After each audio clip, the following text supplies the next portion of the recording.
As cyber attacks increase in number and severity, it's important to stay up to date on the latest technology solutions and best operating practices. Ultimately, the best way for organizations to prepare for cyber threats is with proactive readiness and by adopting better and more sophisticated testing. I'm Wyatt Cash with Scoop News Group, and joining us to share their perspective on that is Aaron Estes, Chief Executive Officer at Ironwood Cyber. Aaron, thank you so much for joining us. And let me start by asking, what are the key challenges that you're seeing IT leaders facing right now when it comes to combating vulnerabilities and more sophisticated cyber threats? Yeah, I think what we're seeing from a lot of our clients and those in the industry that we've spoken with is a lot of times it's just an unknown threat where the business owner is really not sure how they would fare against an attack, sometimes until it actually happens. And so one of the key challenges is really understanding their security posture in this advanced threat kind of landscape out there. And so we've found that in order to give them that peace of mind that they're looking for, they really need to be kind of testing where you've got the proof in the pudding, so to speak, with cybersecurity, because you spend money on these products. You have your security folks, whether it's your IT folks that are doing security or you have a dedicated security team that are constantly looking for threats. But if you're not assessing your own cybersecurity posture, if you're not testing your own networks on a regular basis, I can guarantee that the threat is testing them for you. And so one of the key challenges really is how do I get that daily kind of feeling and understanding of how I'm faring against these threats? Because every day things change. You open up ports or you add access to something, you install some new software, a new vulnerability is announced, those kinds of things. And how do you keep up with all of that on a daily basis?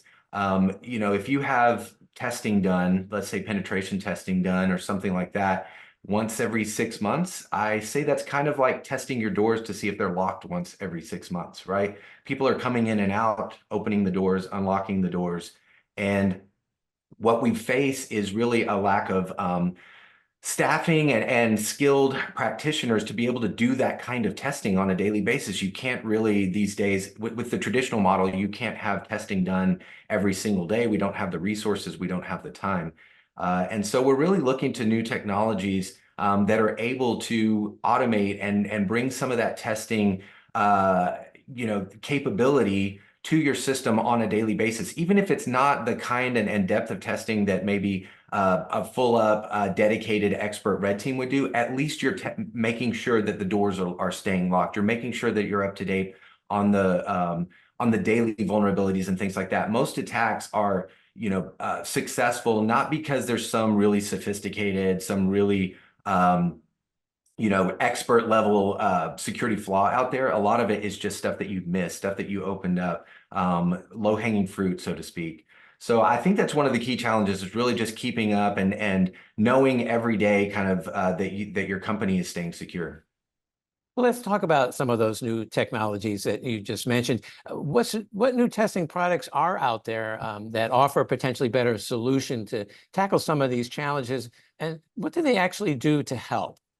So we've long had scanning tools and things like that. Vulnerability scanners have been around for quite a while, and there's a number of those, and they automate some of that type of testing.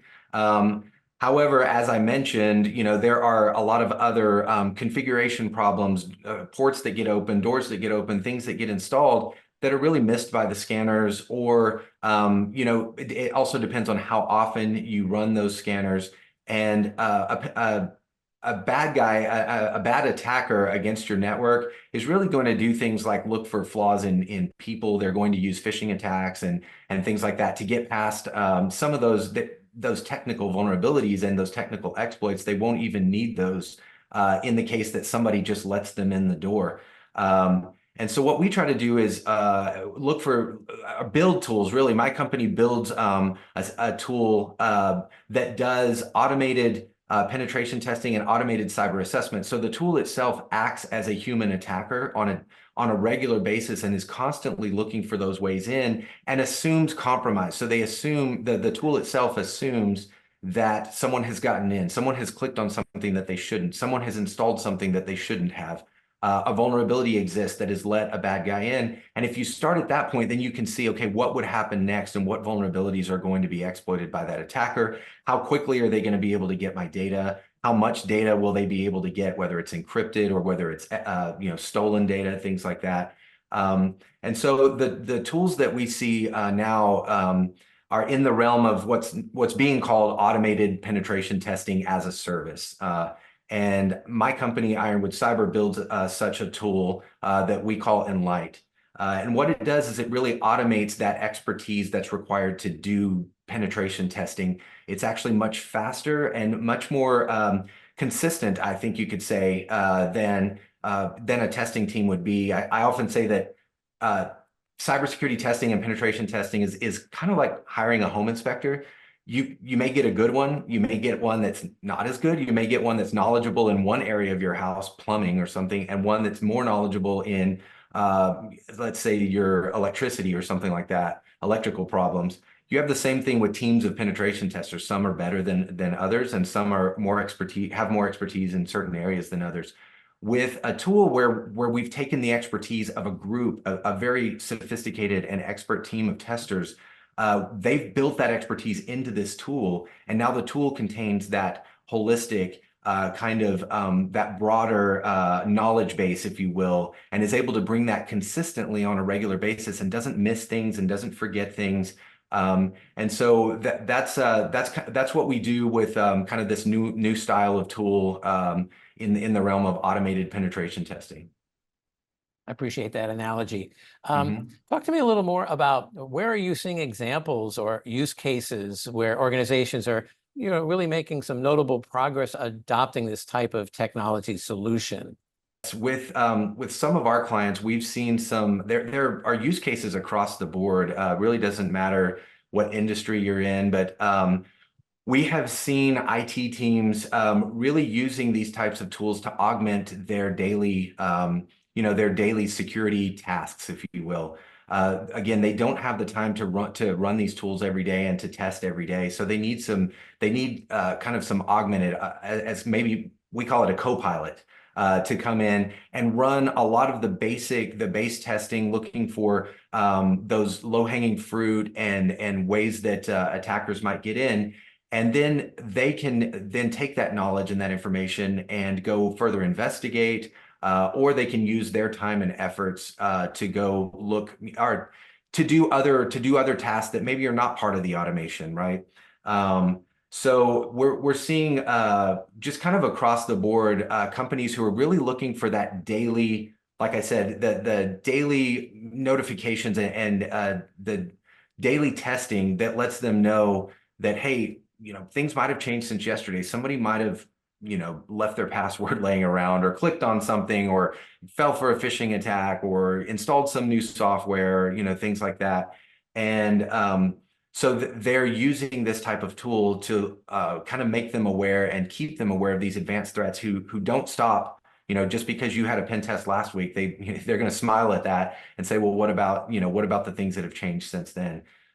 So we're seeing a lot of those types of use cases in the industry for doing regular pen testing. One final thing I'll kind of add is in this world of DevSecOps, where you're doing continuous integration, continuous testing and things, it really is time to do continuous cybersecurity testing as well. Some people call it continuous red teaming or continuous penetration testing. And that's really what these tools like Enlight bring to the market, is the ability to do this continuous, daily testing, if you will. I was intrigued by your reference to this as a service that you mentioned earlier. Why should federal agencies consider working with technology partners to actually improve testing to determine or deter breaches and other cyber threats? Absolutely. One big reason is because, especially in the government sector, there is a problem with training up and keeping cybersecurity resources. Even if they are able to train them up or hire, expert level cybersecurity teams and help, it's really difficult to keep them in this market. There are so many companies that are willing to pay for that type of expertise. And so you find a lot of turnover in the government sector, especially. And bringing tools like this to become a co-pilot to assist in bringing that expertise and that capability to your organization is becoming more and more of a necessity. We hear it from our government customers and clients very regularly. Their biggest thing is automation and how we bring that automation, not only to help those who currently are part of their staff, but then also to deal with that resource shortage that is across the cybersecurity industry itself. Well, very interesting to hear all this, and really appreciate Aaron Estes that you're joining us today and kind of just sharing your perspective about some of these new innovations around cyber testing in federal organizations. So thank you so much for joining us. Absolutely. Thank you.